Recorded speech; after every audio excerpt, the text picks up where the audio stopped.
How do you spot a fake guru? Join us on today's Inside BS show. I'm Nikki G. This is the Inside BS show, and I'm here with Dave Lorenzo, the godfather of growth. Dave, how are you?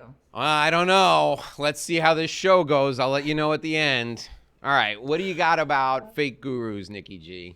Oh, you're going to like this one, Dave. So, unfortunately, there are a lot of coaches out there these days that are selling the dream, and we want to explore for our audience how they can spot a fake guru and weed them out so that if they really do need to engage a professional, that they are engaging one that is legitimate. Yeah, I know. I get it. Here's the thing, okay? I've had a coach for since I've been on my own. So I went out on my own in 2007. 2006, 2007, and Alan Weiss is a great consulting mentor. He's been a terrific mentor to me. I've worked with him over the years, that entire time, and he has really helped accelerate my progress. I've worked with other people in specific areas, people who had specific expertise. For example, in copywriting, I worked with somebody in speaking to improve my speaking style when I first went out on my own. In comedy, I worked with a number of people who coached me up to help me become better at comedy.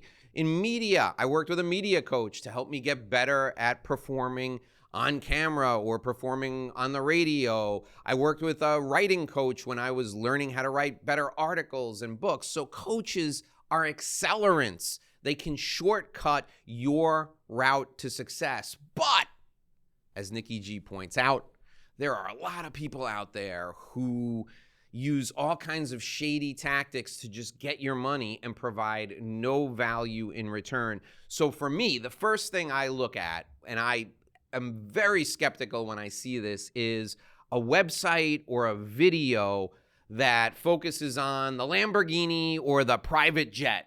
It doesn't focus on who the person is and what they've done. It focuses on all the trappings of success. So you see them in a helicopter and the helicopter lands and they walk over to their Lamborghini and they drive their Lamborghini to the airport to get on their private jet. Why didn't they just take the helicopter to the airport? Because they wanted to show you the helicopter, the Lamborghini, and the private jet. Because if you listen to their advice and you buy their $1,999 business in a box, you will become the next person who has the helicopter, the Lamborghini, and the private jet. Legitimate coaches, people who know what they're doing, the first thing they focus on is you and the results that you want. And then they decide if they can help you get the results that you want. So the people who you see on TV with the Lamborghini, the helicopter, and the private jet, or the people that you see pop up in your Facebook news feed with the problem statement immediately, can't sleep, worried about paying next month's power bill, you need to come and sell XYZ product because selling XYZ product will make you a millionaire and you'll never worry about paying your electric bill again. The Lamborghini, the helicopter, the private jet, people who are legitimate gurus may own those, but that's not the first thing they throw in your face. The first thing they throw in your face is something that's of value to you.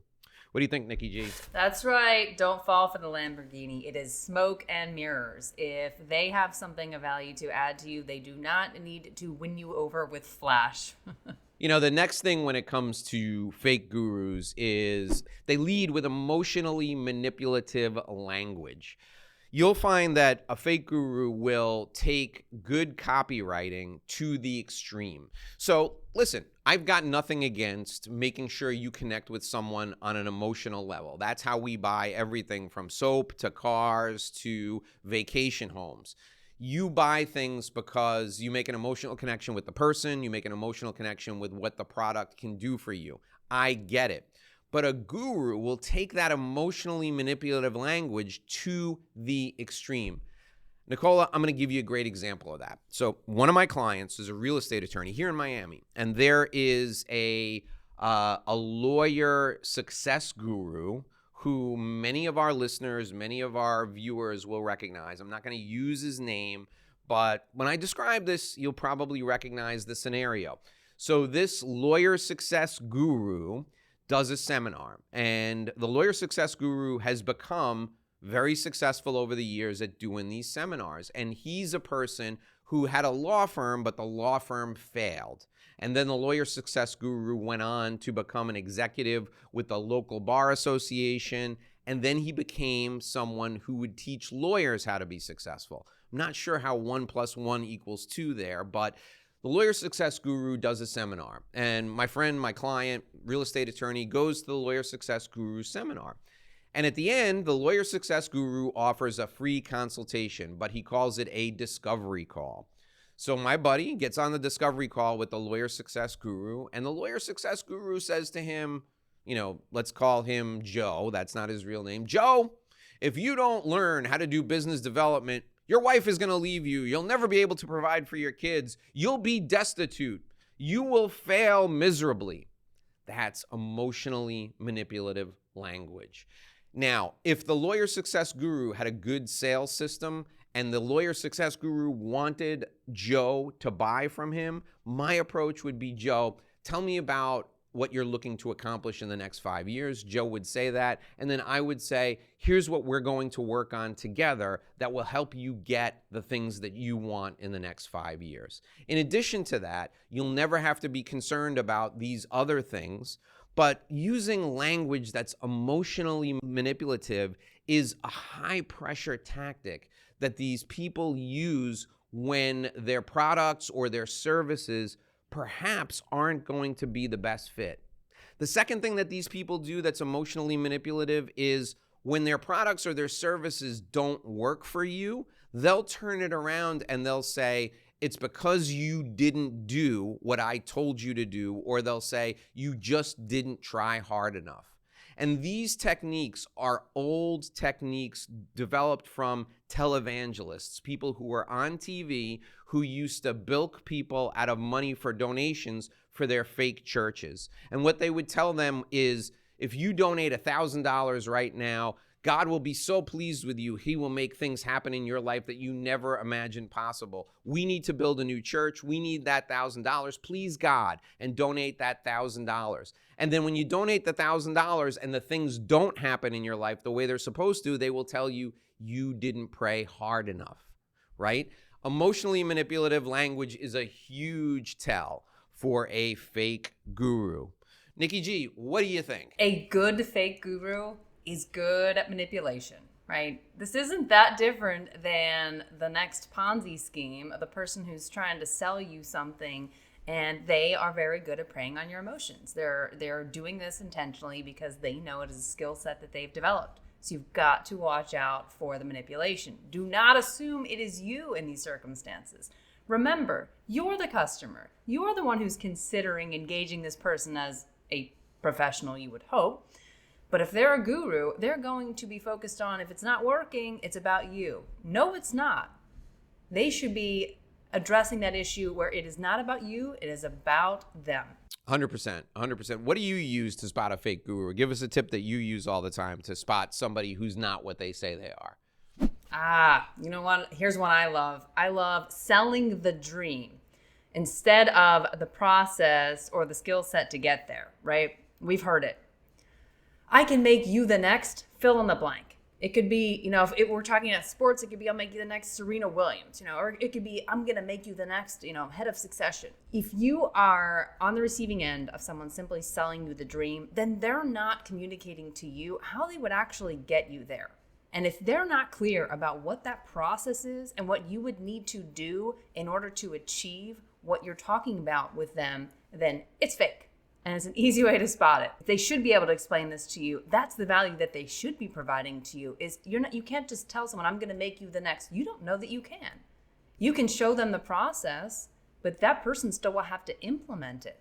And if they're not capable of doing it, if they're not willing to do it, then they absolutely can't get you there. So watch for that, where they're trying to really just sell you on what the outcome's going to be without really giving you the roadmap to get there. I love it. And if they're hesitant to give you the roadmap, but you still have bought into them, maybe it's because of their personality. Maybe they're very charismatic. What you can do is you can say, just give me some references. Give me some references. I want to talk to people who you've worked with who you've helped become successful. I also want to talk with people who are no longer your clients. So you can give me some current clients. Also give me one or two people who are no longer your clients, or people who worked with you, they had success and they moved on. Me personally, my whole sales process centers around getting the person to a current client and a former client. And why do I want them to do that? The current clients and the former clients sell me way harder than I would ever sell myself. The current clients will tell them, you got to work with this guy. He will transform your business and it will improve your life. The former clients will say, I worked with this guy and here's what he did and here's how he transformed my life. And oh, by the way, I still call him from time to time and he's happy to take my call and he's always willing to help me out. If they can't give you references of people who are current clients or people who are former clients, run the other way. A tactic that these fake gurus use all the time is high pressure. The price changes tomorrow. You got to sign up right now. You know, the scarcity program where there's only one slot left, that works and it's fine if it's a specific event. But if you're investing sizable money to work with someone over a significant period of time, like a year, they will be more than happy, if they're real, to introduce you to a current client, introduce you to a former client, let you come to an event just to see what it's like. You pay your way there, but you come to the event to see what it's like, or pay for a consultation. Do one consultation with the person to see what it's like to actually work with them. Legitimate people who are consultants, who are coaches, will be fine with all of those options. Ask them about them. Ask them if you can do that. One of the things that I do all the time when I'm working with big companies is if they have an incumbent, somebody who does what I do, I'll say, pit me up against them. Let's get two teams. I'll work with team A, let the other person work with team B, and whoever wins gets the year-long contract. I have no problem doing that. You know why? Because what I do works, and I'm happy to have my process, my system pitted up against somebody else. You know what else I do that I love that fake gurus won't do? If it's permissible in an industry, I will make a portion of my fee contingent upon the success of the other person. If you want to give me equity in your business, if I believe in your business and I believe you're a good CEO, you can run a good business, I'll take a portion of my compensation in equity. A fake guru won't do that. They need today's cash to pay yesterday's bills. A legitimate guru will take a portion of the compensation in cash, and they'll take a portion of the compensation as a success fee. Now, I got to warn you, if you opt for the success fee option, in the long run, it's going to cost you a lot more because I'm going to ask for a lot more on the back end. So it's always cheaper to pay cash up front, but I don't mind putting my money where my mouth is. I don't mind putting skin in the game. I don't mind using whatever cliche you want to use.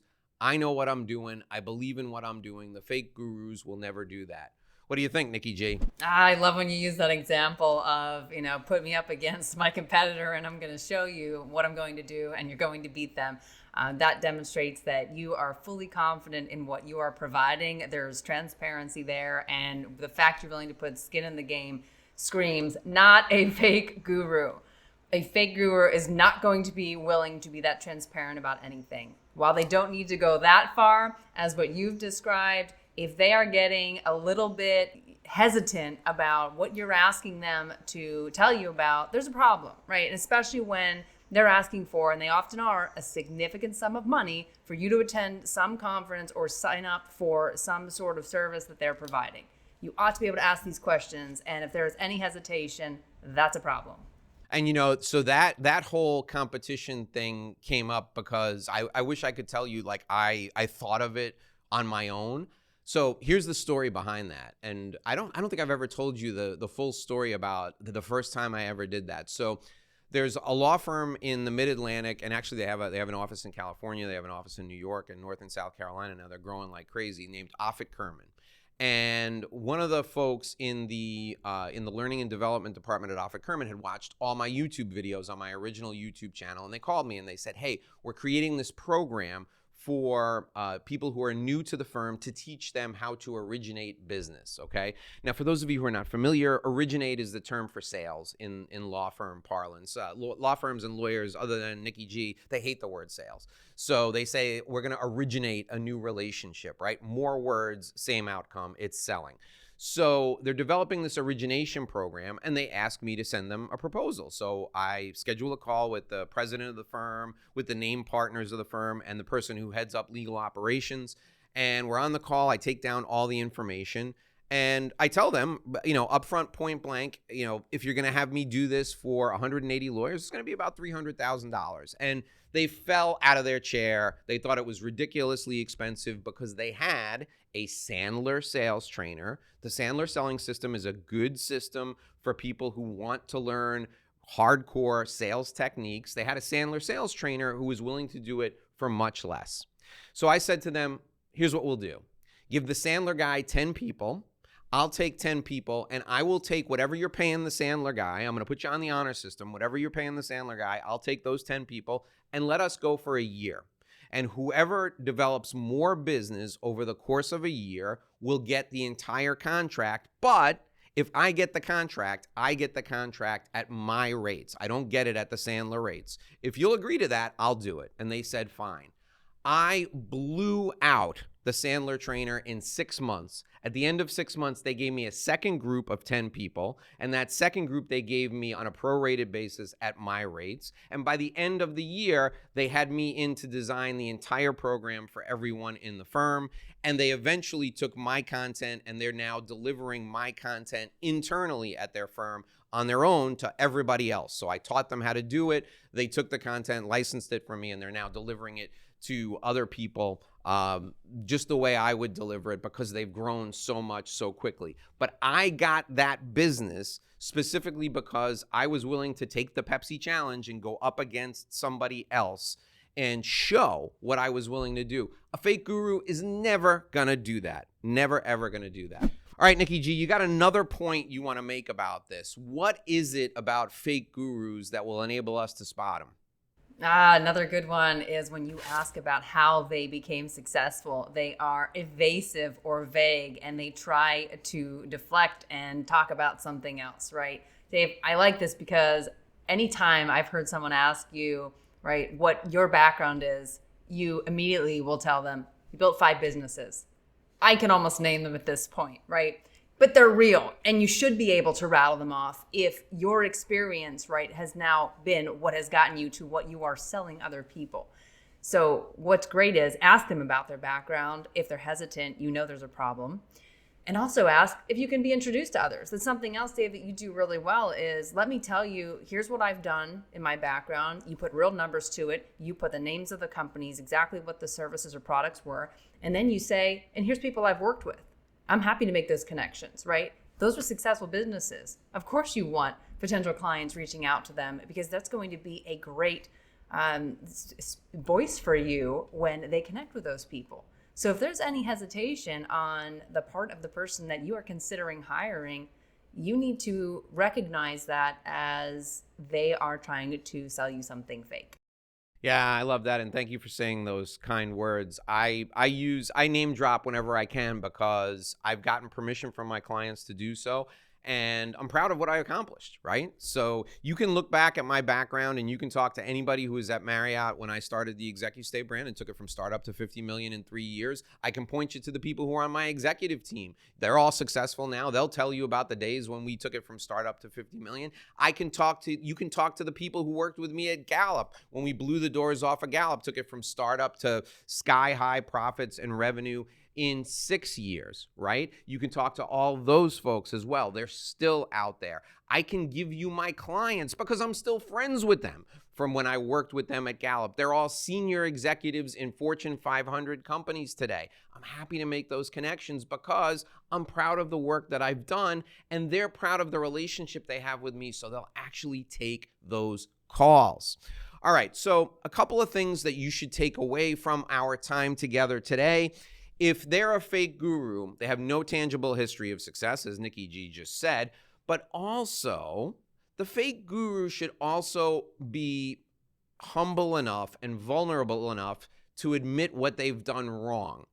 Oftentimes, I earn my money as much or even more from saving people from making really bad mistakes that I've made. I almost earn as much money from doing that as I do from enabling their success to get them to the next level.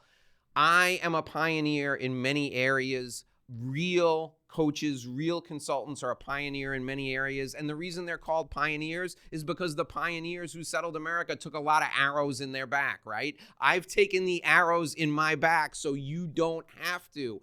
And that should be one of the biggest benefits of working with a coach or a consultant. They accelerate your success in two ways. They see things you can't because they've been there and they've done that. And they also prevent you from making mistakes that they made. So when you're talking with one of these gurus and you ask them, hey, tell me about a failure you had. It's almost like in your world, Nicola, asking a trial lawyer, hey, tell me about a case you lost. And a trial lawyer says, I never had a trial I lost. I've never lost a trial.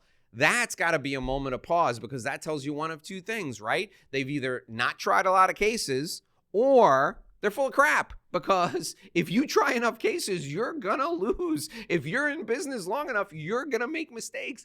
I've seen a lot. I still make mistakes, but I record them, I learn from them, and I help my clients keep from making those same mistakes. What do you think? Absolutely. There's a lot of good lawyers, including myself, that will tell you if you haven't made mistakes, right, then you haven't really grown. Some of the best lessons we've learned as lawyers come from, unfortunately, making some mistakes or not doing things as great as we can. But you don't know that until you've been through it. That really shows your experience. Experience matters. When you're hiring a lawyer, you would ask, right, what experience do you have handling these types of cases? When you're hiring a potential coach, you want to know, what is your actual experience? Tell me about it. Describe to me people you've worked with. Show me what you've achieved with them. If they can't describe it, they can't get you there, they are a fake guru. If you enjoyed today's show, watch or listen to another episode. We're here every business day. This is the Inside BS Show. I'm Nikki G, and you are? I am Dave Lorenzo, the godfather of growth. We'll see you tomorrow.